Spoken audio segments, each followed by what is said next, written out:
Do you want to invest into the next gen iBuyPower Holo that will rise $70,000 over the next 10 years? Well, I can't give you that, but I can review this new game that is coming and bringing skins to the scene. Recently, I've seen tons of posts about different items from this unreleased game called S&Box, or just S&Box. Like this crown that sold for $100 in the item store and is now sitting at $300 to $400. So let's take a dive into what this game is and if there is an investment opportunity here. Firstly, the game studio behind S&Box is Face Punch. They are behind games like Garry's Mod and Rust, which are two huge games. A quick side note is that Rust also has skins, so the devs are somewhat used to in-game items, but we will get into that later. It is built on Valve's Source 2 engine, which is huge. If you don't know, games like CS2, Dota 2 and Half-Life Alyx are built on that same engine. And according to Valve developer community, Source 2 is known for superior lighting, destruction and performance. And Face Punch got licensed to use Source 2 for their game, which is going to be really interesting to see, because S&Box will function as a community game creation platform, just like Gmod.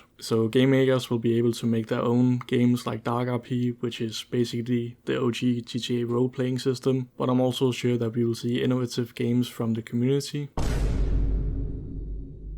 These game makers will also make money from their games as players play them, which is all fully transparent for anyone to view, so they have already paid out $400,000 before the game is even fully launched. Now there are a bunch of other features that I haven't mentioned because the video will be too long. I would advise anyone who wants to get the full picture to go to the S&Box site and read about it. So let's talk about this in an investment perspective. The game will 100% have skins and they have already started releasing them through their website's item store. And you know me, I am a huge believer in diversifying your investments. You don't just want 100% of your investments into crypto or skins or gold or whatever. You should diversify as much as possible, so when there is a game like this with a good game studio backing them and a concept that has already been proved, I think it's worth taking a look at them. So to understand S&Box skins, I think we should take a look at Rust skins first. Rust is, as I mentioned, another game by Face Punch, which you probably have heard about. Their skin generation is from a weekly item store rotation where you can buy skins for a limited time.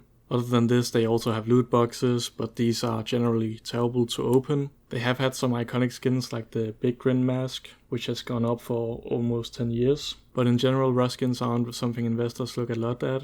So this of course brings some risk to the S&Box game, because what if the game studio Face Punch were to release the skins the same way, which they already are doing with the item store? And if you don't know, this is on their website. You can just go to one of the items you want and click it, and then you will get sent to the Steam page where you can get it in your inventory. So they have all of this before the game is even released, and by the way, the game is releasing the 28th of April, so it's actually fairly soon. But I do have higher hopes for this game. Yes, Rust is earning a lot of money from skins, but nowhere near the levels of Counter-Strike. This past month, over 1.7 million cases have been opened, and this is because Counter-Strike skins can be seen as an actual investment because of the system that the economy is built on, where I don't reckon Rust skins have the same effect, apart from a few examples like the Big Grin and the Alien Red AK. But hopefully Face Punch has learned something from this and will make an effort to actually make value of these skins, but unfortunately we don't know yet, and therefore my advice would be not to buy yet, as sometimes you are better being late than wrong. If you want to take a high risk, you could invest into a few different things, and you can see it as a lottery ticket. You don't expect to win, but if you do, it could be big. And that is what I might be doing as well, buy a couple of dollars worth of skins, not heavily investing into the game, and then when we get a full view of how the S&Box economy will work, I will make a more educated decision. So, do you think people should blindly invest into the game without knowing how the economy will work, or should investors wait? Personally, I think the game will have an opportunity to be huge, but I have no idea how the skin scene in that specific game will work, and therefore I'd rather wait before investing more heavily. Thank you so much for watching. Bye.